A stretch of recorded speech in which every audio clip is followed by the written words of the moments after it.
3, 2, 1. Scusi Patrizio News, cos'è?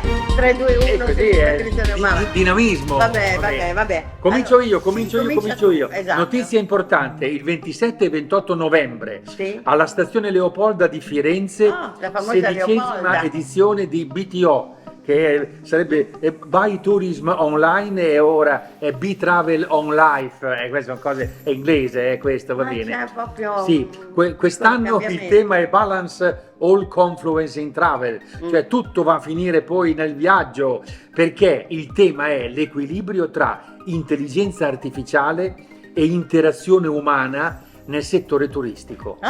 In poche parole, anche lì tecnologia naturalmente. e umanità. Certo. E ci sono 4, diciamo così, capitoli, 4 temi chiave. Si capisce anche se è inglese: destination, digital strategy, food, wine, tourism e hospitality. L'hai capita anche tu questa? Sì. No, ma è che quelli che ci andranno sono tutti pronti a No, capire beh, vabbè, tutto anche questo. perché è gente- Le persone che se ne stanno a casa dicono: ma cosa cavolo? No, ma invece questa cosa è importante per il nostro futuro di turisti. Certo, e Qua di ci sono viaggiatori. gli operatori. Vabbè, Va bene. vai avanti. Comunque, una bella notizia per gli amanti del turismo archeologico.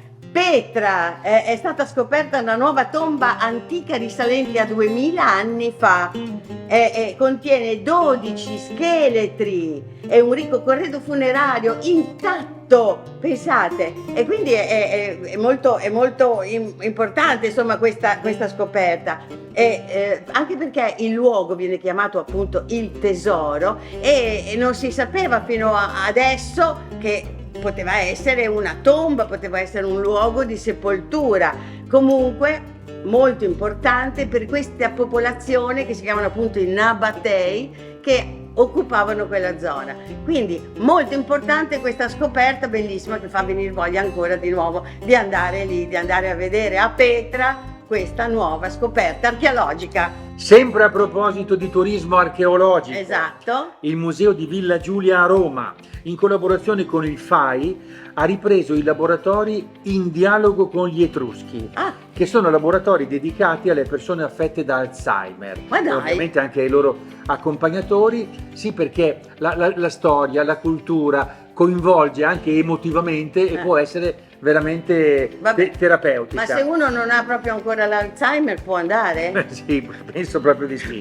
Ci possiamo andare anche noi? Sì, anche perché comunque i prossimi appuntamenti saranno il 20 novembre e il 18 dicembre. Sì. Bisogna prenotarsi sul sito del FAI. È molto interessante perché con Valentino Nizzo, che è appunto il direttore di Villa Giulia, abbiamo anche fatto, lo trovate su Italia Slow Tour, eccetera, trovate questi filmati che abbiamo fatto sui confini del mare, cioè come gli Etruschi avevano diviso il mare con i Fenici, combattendo ad Alalia i Focei. È molto interessante, è per quello che il mare era diviso, poi divenne Mare Nostrum con i Romani. Ma quante ne sai? Ma ne so, quante ne sai? ma ne so. Adesso leggi la prossima. Allora, riparliamo di overtourism, ecco, overtourism, anche adesso, vabbè, Anche adesso. overtourism, più Kafka e meno birra. È bello, è bellissimo. Praga dice stop ai giri dei pub, e organizzati per promuovere un turismo più culturale e meno legato all'abuso di alcolici, cioè meno birra, meno locali dove si mangia, si beve soprattutto, e una nuova ordinanza vieta i tour notturni dalle 22 alle 6 del mattino. Una specie di coprifuoco, cioè, voglio dire. Vabbè, comunque, per combattere i comportamenti molesti che danneggiano l'immagine della città. L'obiettivo è attrarre più visitatori interessati al patrimonio culturale Kafka e migliorare la percezione di sicurezza. Ne va della reputazione di Praga. Ora va bene, ma voglio dire, cioè un attimo, se uno vuole andare a bere una birra, vabbè. Dai, andiamo avanti. Dai. Sempre riguardo overtourism, c'è però anche chi minimizza. Su Travel Non Stop, che tra l'altro è il sito dove trovate anche il nostro TG, leggo che il primo ministro greco Mitsotakis, vabbè, il primo ministro greco, non è giapponese, no, è greco. Mitsotakis. Sì, vabbè, il primo ministro è il primo ministro, adesso andiamo avanti, mi sono impappinato, non è... Comunque ha negato che la Grecia abbia un problema di overtourism, dice sì, la stagione turistica a volte è concentrata in poche destinazioni, alcune isole del Mar Egeo raggiungono insomma dei picchi, ma secondo lui bisogna fare solo dei miglioramenti infrastrutturali, certo. E poi in sostanza tra le righe dice se riusciamo ad attirare dei turisti che spendono di più è meglio, quindi una selezione economica, questa è il suo punto di vista rispettabilissimo. Santorini, basta Santorini, nel senso troppa gente a Santorini affonda l'isola. Vabbè, troppa gente e magari più gente per lui, naturalmente più gente che spende. Vai avanti, tocca a te. Allora, ma senti questa, Roberta Pisa sul gruppo Facebook di Turisti per Caso Slow Tour ci segnala una notizia: in Nuova Zelanda c'è un limite di 3 minuti per gli abbracci all'aeroporto. Giuro. Beh, insomma, voglio dire, però adesso a un certo punto calma e sangue freddo, perché voglio dire, non potete entrare anche nella nostra vita in questo modo, no? Basta.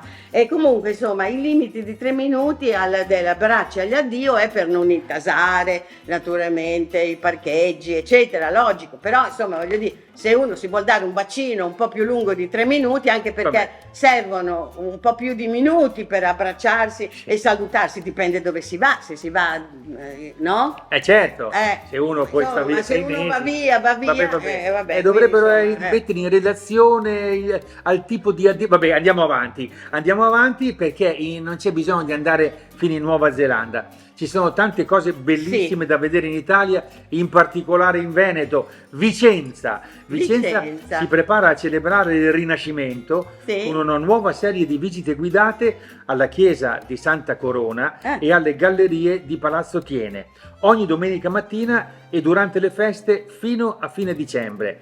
Il Bellini, il Veronese, il Palladio, insomma ci sono delle cose meravigliose da vedere. Consultate il sito di Vicenza è. A proposito di Rinascimento, poi continuiamo a parlare anche di questo filmato che ho fatto e che è diventato un documentario appunto sul Rinascimento dei Medici, che è sulle isole Medici. È quello lì? Sulle ville Medici. Ville Medici con la Grecia, vabbè. Ma ancora, sei ancora lì che lo monti? Certo, ma è fatto, è bellissimo, è stupendo. Beh, insomma, ci vuole del tempo per realizzare al meglio un documentario sui medici, ombre e luci dei medici. Potresti sottolineare il sottotitolo La mia Gioconda, mai finito. Vai avanti. Adesso lo stiamo finendo, vabbè. Pensionati per caso. Secondo i dati del Vueling, gli over 65 italiani, compagnia aerea, esatto, sono i veri protagonisti del turismo, anche loro lì un po' li lisciano un po'. Perché? Perché naturalmente lo sappiamo anche noi, i pensionati sono quelli che spendono di più, viaggiano nei momenti dove c'è meno traffico, meno overtourism e naturalmente e scelgono anche le tariffe migliori. Quindi grandi pensionati per caso, e noi sappiamo che loro vanno normalmente a Catania, Firenze e Palermo, oppure le mete preferite, fuori, no? In Europa, ad Alicante, Madrid o Dubrovnik. Oppure vanno anche a Bilbao e a Barcellona, insomma viaggiano perché i turisti per caso, pensionati per caso, sono i boomer, no? Insomma siamo noi, dai, dillo che allora siamo baby boomer, siamo pensionati per caso e condividiamo queste aspirazioni. Tra l'altro veramente siamo l'unico antidoto all'overtourism, perché i pensionati possono viaggiare anche fuori dai periodi. L'ho già detto. C'hai l'Alzheimer anche tu, vabbè, pensionato per caso. Dai, concludiamo. Vai a Villa sì, concludiamo. Va bene. Senti, so che sei molto impegnata. Sì. Quindi. Certo, sì, ci sono gli appuntamenti. Si dimenticava. Anch'io. Vabbè. Siamo fatti così, vabbè. Allora. la nuova edizione del libro La Dea che creò l'uomo, pensa che devo leggerlo, ma insomma, a Napoli il 23 novembre questo convegno Connessioni inattese. C'è stato di tutto, no? C'è stato anche Hancock, ci sono stati un sacco di pensatori e ci vai sono anche tu? anch'io. Sì, il 23 novembre appunto a Napoli e poi naturalmente il 4 dicembre a Più Libri Più Liberi alla Nuvola a Roma e faccio la presentazione del libro La Dea che creò l'uomo. Guardate, è tutta da leggere, è tutta da studiare. Vabbè, mi raccomando, grande. come si dice, non mancate. Ciao, alla prossima. Alla prossima. Ciao.